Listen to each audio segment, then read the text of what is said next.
Chicken വ്യാപാരി സമിതിയും വ്യാപാരി വ്യവസായ സമിതിയുടെയും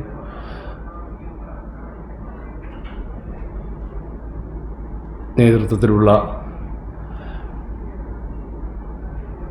റണ്ടറിയം പ്ലാന്റ് ഉടമകൾ ഏകപക്ഷീയമായി നടപ്പിലാക്കിയ മാലിന്യ വിലവർധനവ് പ്രതിഷേധിച്ചുകൊണ്ടുള്ള പത്രസമ്മേളനവും ഇതിനോടനുബന്ധിച്ചുള്ള പ്രക്ഷോഭത്തെയും കുറിച്ച് സംസാരിക്കാനാണ് ഈ പത്രസമ്മേളനം വിളിച്ചു ചേർത്തത്. ഞങ്ങൾ 2022 കണ്ണൂർ കളക്ടറേറ്റ് ചേംബർ ഹാളിൽ ചിക്കൻ സമിതിയും ADM ഉൾപ്പെടെയുള്ള ആളുകൾ പ്ലാന്റ് ഉടമകളെയും ഇരുത്തിക്കൊണ്ട് നടത്തിയ ചർച്ചയുടെ ഭാഗമായി നിലവിൽ 5 രൂപ മാലിന്യം എടുക്കുന്നതിന് പ്ലാന്റ് ഉടമകൾക്ക് നൽകിക്കൊണ്ടാണ് ചിക്കൻ കടകളിൽ നിന്ന് പ്ലാന്റ് ഉടമകൾ മാലിന്യം ശേഖരിച്ചത്. വർഷങ്ങളായി പന്നി ഫാമുകളിൽ വളരെ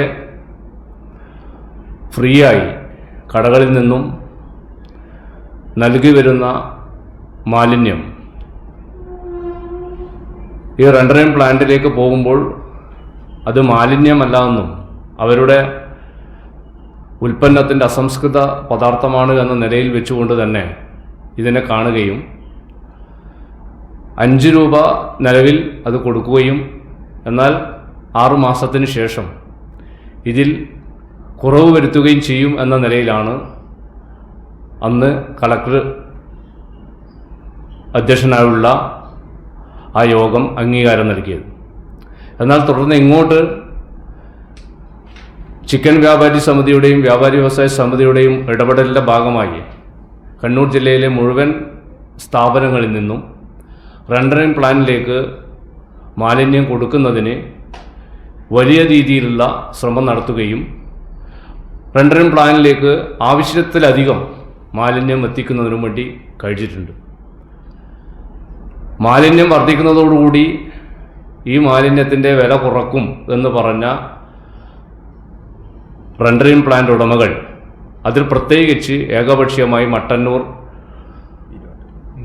വീരാട് പ്ലാന്റ് 10 രൂപയാക്കി വർദ്ധിപ്പിക്കുകയും അങ്ങനെ വർദ്ധിപ്പിച്ച് തരണമെന്ന് പറയുകയും ചെയ്യുകയും തൊട്ടടുത്ത ദിവസം തന്നെ മിക്ക സ്ഥാപനങ്ങളിൽ നിന്നും 10 രൂപ വെച്ച് വാങ്ങിക്കുകയും ചെയ്യുന്ന ഒരവസ്ഥയുണ്ടായിട്ടുണ്ട്. ഇതൊരിക്കലും നമ്മൾക്ക് അംഗീകരിച്ച് പോകാൻ വേണ്ടി സാധിക്കുകയില്ല. കേരളത്തിലെ പല ജില്ലകളിലും 3 രൂപയും 4.50 5 രൂപയും അതോടൊപ്പം മലപ്പുറം പോലുള്ള ജില്ലകളിൽ വളരെ സൗജന്യമായിട്ടാണ് റണ്ടറിയം പ്ലാന്റിലേക്ക് കോഴി മാലിന്യം എത്തിക്കുന്നത്. ഈ ഒരു സാഹചര്യത്തിൽ ഇത് അംഗീകരിച്ച് മുന്നോട്ട് പോകാൻ ഏറ്റവും താഴെ തട്ടിലുള്ള സാധാരണക്കാരായ വളരെ ചെറിയ രീതിയിൽ വ്യാപാരം നടത്തുന്ന കോഴി വിൽപ്പന നടത്തുന്ന വ്യാപാരികൾക്ക് കൂടി പ്രയാസമുണ്ടാക്കുന്ന കാര്യമാണ്. ആ നിലയിൽ പോകാനും അംഗീകരിക്കാനും സാധ്യമല്ല എന്നും ഇതിൻ്റെ ഭാഗമായി കളക്ടർക്കുൾപ്പെടെ നിവേദനം കൊടുക്കുകയും ചെയ്തിട്ടുണ്ട്. ഈ നില തുടരുകയാണെങ്കിൽ കണ്ണൂർ ജില്ല വിട്ട് പുറത്ത് ഈ മാലിന്യം എടുക്കുന്നതിന് വേണ്ടി തയ്യാറായിട്ടുള്ള പ്ലാന്റ് ഉടമകളുണ്ട്. അവർക്ക് ഈ മാലിന്യം കൊടുക്കുന്നതിന് വേണ്ടി അടക്കം നമ്മൾ തയ്യാറാണ്. അത്തരത്തിലുള്ള ഒരു നീക്കം നടത്താതെ ഈ കണ്ണൂർ ജില്ലയിൽ സ്ഥാപിച്ച പ്ലാന്റുകളെ അവരുടെ പ്രവർത്തനത്തെ തടസ്സപ്പെടുത്താത്ത രീതിയിൽ നിലവിൽ പറഞ്ഞ പോലെ 5 രൂപയിൽ നിന്ന് മാലിന്യത്തിൻ്റെ വില കുറയ്ക്കുന്ന നിലയിലേക്ക് പ്ലാന്റ് ഉടമകൾ തയ്യാറാകണമെന്ന് ആവശ്യപ്പെട്ടുകൊണ്ടാണ് ഞങ്ങൾ ഈ പത്രസമ്മേളനം നടത്തുന്നത്, കളക്ടർക്കും നിവേദനം കൊടുക്കുന്നത്. ഇത് അംഗീകരിക്കാൻ തയ്യാറാകുന്നില്ലെങ്കിൽ വ്യാപാരി വ്യവസായ സമിതി ഉൾപ്പെടെ ചിക്കൻ വ്യാപാരി സമിതിയും ശക്തമായ പ്രക്ഷോഭത്തിലേക്ക് നീങ്ങും എന്നുള്ളതാണ് അറിയിക്കാനുള്ളത്.